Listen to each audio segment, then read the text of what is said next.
Every time a Vivek Agnihotri film releases post the pandemic, it is usually marred with controversy and polarizing opinions, and the filmmaker himself contributes to the chaos with his sweeping statements in interviews that often ruffles feathers. Hailing from Jammu and Kashmir myself and growing up hearing some of the most gruesome stories from my own family members, I will tell you even today that the Kashmir Files is a hard-hitting and effective depiction of the horrors that engulfed the valley. While I was mostly underwhelmed with his last venture, the vaccine war, I was interested in how he will tell the story of Direct Action Day and the horrors of Noah Khali through the Bengal Files. The film has been going through its own set of news and rumors circulating around it. From originally being titled The Delhi Files, the intention behind changing the title, actors like Saswata, Chatterjee distancing themselves, claiming that they were not informed about the change of title, the trailer launch of the film being halted, and the movie not being officially banned, but most theatre owners refusing to screen the film in parts of Bengal, fearing political turmoil.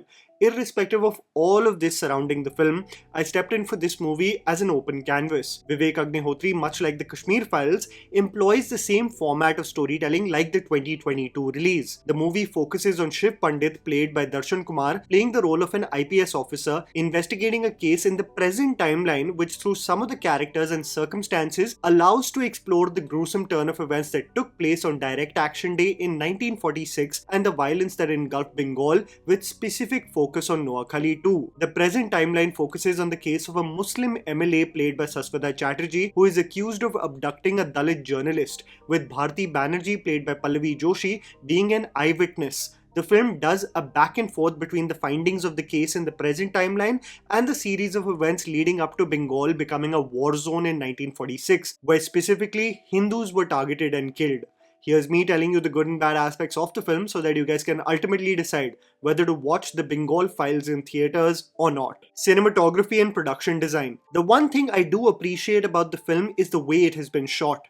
In order to recreate the harrowing events that take place in Bengal before the partition, you can clearly tell that sets have been designed in order to transport us to that era. While the Kashmir Files employed an overcast aesthetic of grey and blue, an ominous visual of the dread that consumed the valley, here cinematographer Attar Singh Saini employs a more sepia tone, with red being the primary color that highlights the blood that engulfs the state. I must commend the production designers Rajat Podar and Pradeep Banerjee, who have done a spectacular job with the sets in this film. For a movie that has to transport us to an era prior to partition, one can easily rely on visual effects and CGI. And even though some portions are enhanced through it, we have seen this with countless number of times where the backdrops essentially give an artificial tonality, distracting viewers in the process, which is not the case in this film. The guerrilla style of filmmaking that captures the chaos by following characters with intricate choreography and several extras moving around in tandem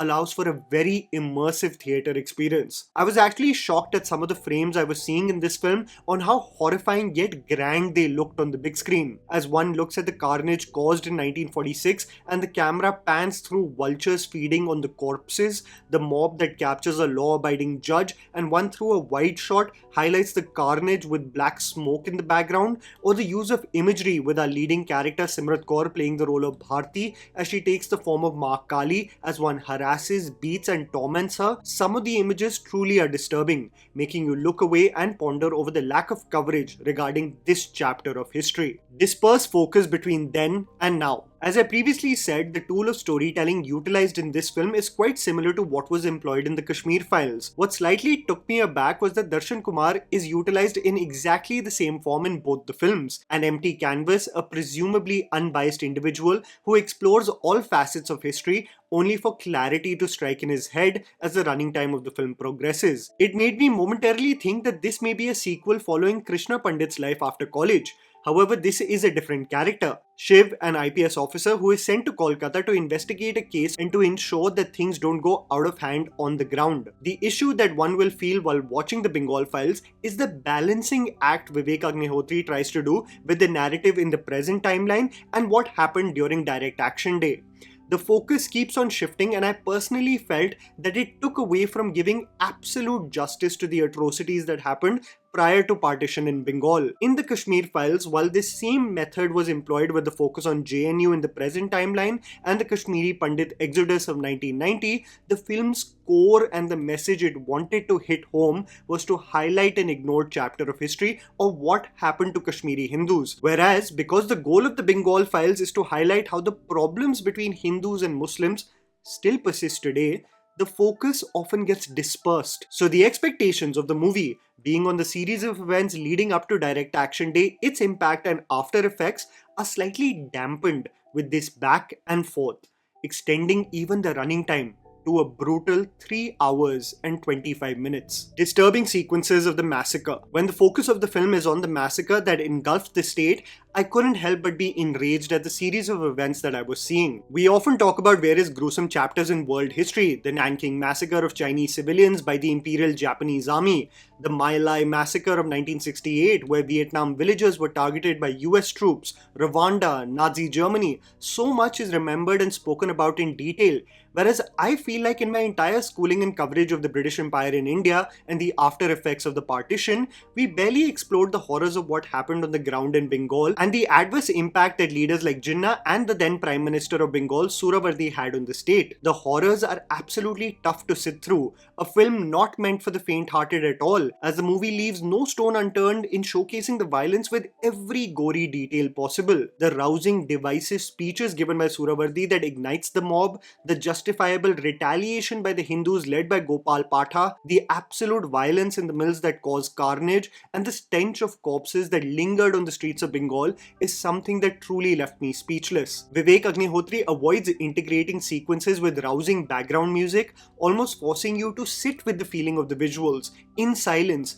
in contemplation, and I think it's far more impactful than what can be employed through an operatic score, for example. For me, highlighting the visuals with Kichudin Mone Mone playing in the background, sung beautifully by Parvati Ball, is the progression from hope and wonder to dread and destruction that was masterful and really unsettled me. Indulgent screenplay and missing elements. As I previously said, the film's running time is 3 hours and 25 minutes, and this does dampen the overall impact of the film as it does a back and forth between the present timeline and the events prior to partition.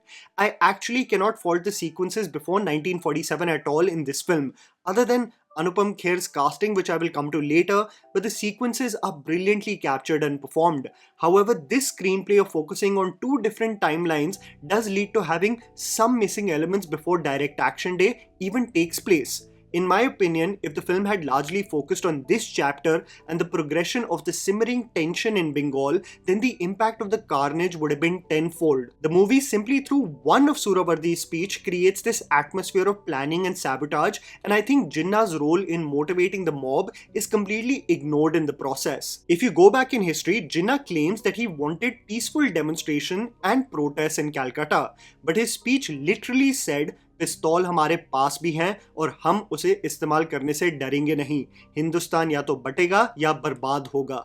And I feel like these rousing, bhadkau, divisive speeches are left out in essentially helping the narrative of the film to create the parallel that Vivek Agnihotri wanted on how people in positions of power still today influence mobs for communal hatred. Noakhali, and specifically its violence, is presented through newspaper clippings. Many of the violent acts showcased in Noakhali don't focus on the atrocities targeted at Hindus at large, but only highlights to specifically focus on our leading character and her close ones getting affected. I feel like the balancing act of timelines hindered the director from fully doing justice to the acts before and after Direct Action Day. Performances. The cast has done a phenomenal job in this film. I cannot fault any of the performances, and I point out Anupam Kher only because visually he just was not convincing as Mahatma Gandhi. He seemed really well fed from what we know Bapu as, and even though his performance is not at fault, I just could not get the visual out of my head. Mithun Chakraborty plays a homeless man with history, and he has this beautiful scene in which he tries to convey to Shiv about the ethos of what India should stand for. Mohan Kapoor as Surabardi and Rajesh Kheda as Jinnah, I believe, should have been explored episode even more because I believe they had a large part in influencing the mob that is not highlighted enough in the film. Darshan Kumar truly has evolved so much into a fine performer, and he acts as the perfect vessel in this film to convey the exploration of the sheer carnage then versus now. He is dealing with his own demons, fearing to stand up against monsters in positions of power. Him crashing out looking at his reflection still is vivid in my memory, really making it an effective and fine leading performance. Pallavi Joshi as the eyewitness Bharti is mostly in a daze, dealing with a severe case of PTSD, and in one scene truly shines in conveying the deep emotional trauma survivors have to deal with when one expects normalcy from them. Simrat Kaur as Bharti, Eklavya Sood as Amarjeet, and Saurav Das as Gopal Patha especially shine, being in the crux of the madness that took over the state. Never, even in the slightest, did I feel any one of them were incompetent in conveying the horrors Hindus underwent in the state. I understand what the intention of Vivek Agnihotri was behind telling this tale. Contrary to popular belief, if one thinks it is to divide us further in the polarized world we live in today, it is not that. It's actually to highlight leaders who then and even now instill communal hatred through their leadership, and how the circumstances have not evolved much after 78 years of independence. I must say though that the running time of 3 hours and 25 minutes really weighs down the overall quality and impact of the Bengal Files, taking way too many themes on his plate versus doing justice to the forgotten chapter of history. Having moments of brilliance, yes, and its depiction of the after effects of direct action day is hard-hitting and overwhelming as a viewer. But I think the balancing act of timelines does dampen its overall impact of what it wants to convey.